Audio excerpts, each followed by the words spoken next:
Thoughts from the Basement, Volume 4, I think it is.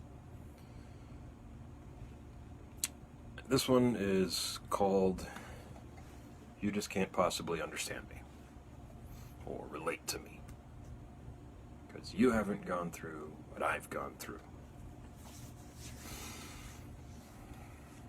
Earlier this week, I heard a comedian say that he had watched the movie Black Panther, but couldn't relate at all because he's white. It's meant to be humorous, but two of the black actors of Black Panther got upset at him for that statement. So, what's going on there, and what's the deal? How is it that we can relate to people or not relate to people, and to whom can we relate, is an important question. All of us humans are made to live in community. That doesn't mean that community is the most important thing. It doesn't mean that individuals are most important. What it means is that we're made to live together, to have relationships with other people. Whether that's in a small community or a large community, may depend culturally to some extent, but we're made to have relationships with other people. So, how do I relate to other people? Well, some of it is through the experience that we share. So, for example, I'm a missionary kid. I grew up in Peru, South America, on a particular mission center in a place called Yerinacocha. Therefore, there are certain things that I share with others who grew up in the same situation, my peers, my friends that I went to school with.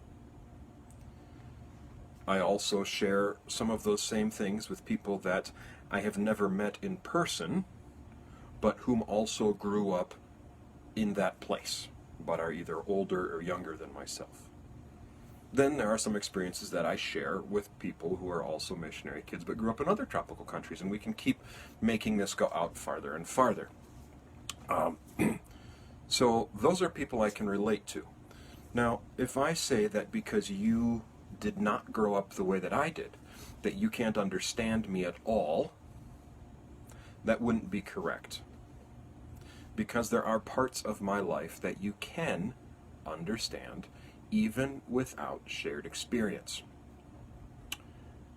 Specifically, for example, if you have ever left someplace dear to you, you can understand what it was like for me to leave that place. Maybe not precisely, maybe not with exact the same emotions and fears and all that, but you nevertheless can understand at least a bit of it.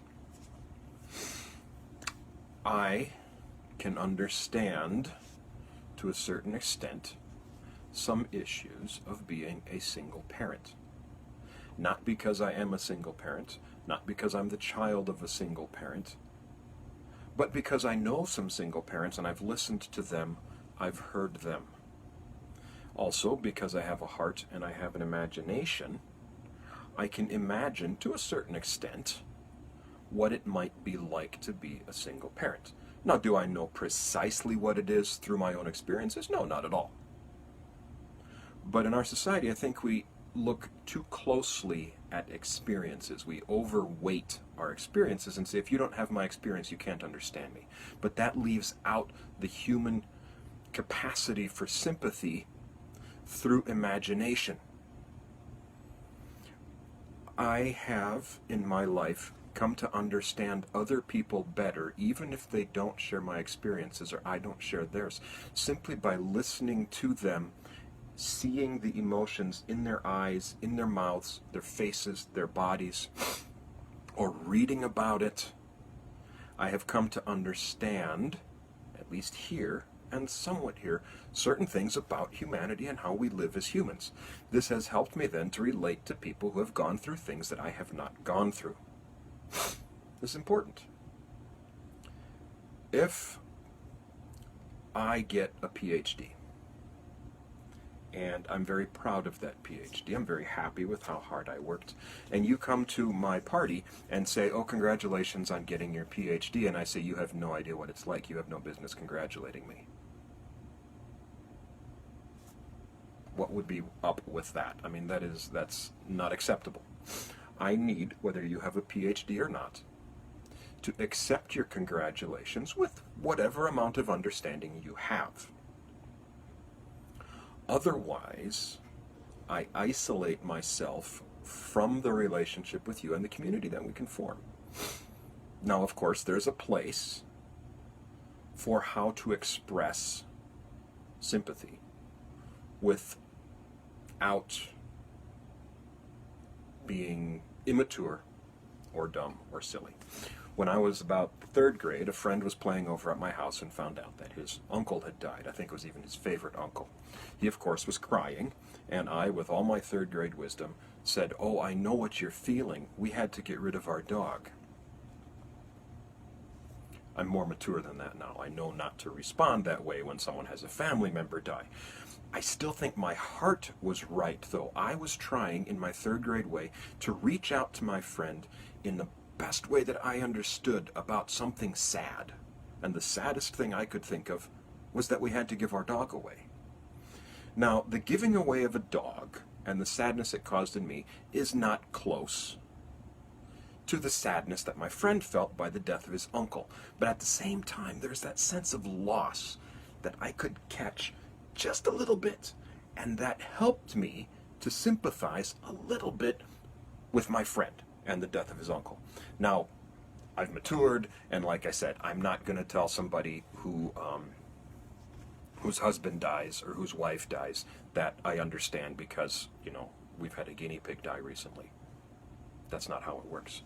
That's not a good thing to say because the two are not similar enough that really comforts the person I'm talking to. However, because I've experienced some sort of loss, and at this age I have experienced some relatives and friends' deaths, but that's not my point. My point is, we have a bit of an imagination, and if we can latch onto some part of humanity, even a little bit, we can imagine even a little bit what someone else might be going through, even if we haven't experienced. And that can help us to relate to that person.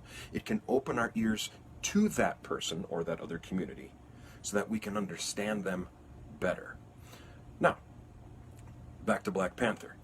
There were lots of people who were very excited that Black Panther came out, that it had an almost all-black cast, and that black people could go to watch this movie, relate strongly to the characters, the fact that lots of the black characters were positive role models, that they were obviously intelligent and all that kind of thing. I'm not knocking that approach to culture. I'm not knocking the saying, well, we should have people like thus and such in our stories, in our books, so that people like that can relate to them. I think that's good. What I am saying is that we shouldn't draw ourselves or pull ourselves out of a conversation simply because people are different. I watched the movie Smoke Signals. I've watched it many, many times. It has a largely Native American cast. I have not gone through much of what the characters in that movie have gone through. I love the movie. I can still relate to some extent to those people because of shared common humanity and human feelings.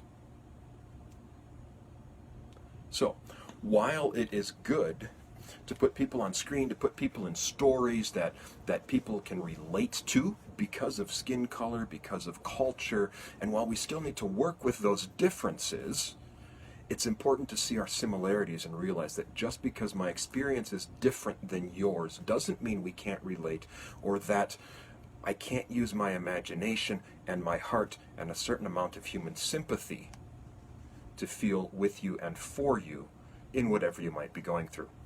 I think the next time I talk, we'll talk about similarities and differences in being human and with different cultures, about specificities and universalities. Thank you very much.